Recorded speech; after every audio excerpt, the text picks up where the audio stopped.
primetime news this evening. Under fire, JPS extends olive branch with give back to St. Elizabeth customers.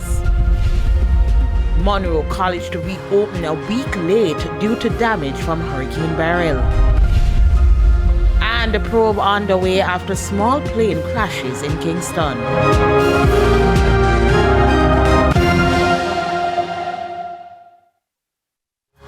Good evening and welcome to Primetime News on air and online at onespotmedia.com. I'm Archibald Gordon. And I am Andrea Chisholm. Special welcome as well to our viewers on TVJ International in the Cayman Islands. With a preview of what's to come in business news, here's Javon Keys. Well, Andrea, this evening we'll have a mix of company news and some news on the economy. Jamaica's inflation rate is between the BOJ's target 4 to 6%, so I'll give the details a little later on.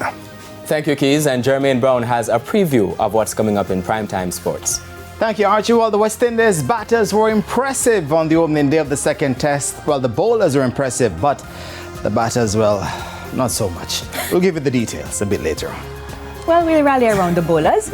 And there's also sports commentary, E-Prime, and weather in this newscast. But before the break, the feedback question. And this evening we're asking, what are your thoughts on JPS's announcement that some St. Elizabeth residents will get $5,000 credit towards their light bills? Share comments online, facebook.com/Television Jamaica, and post on X at TVJ News Center.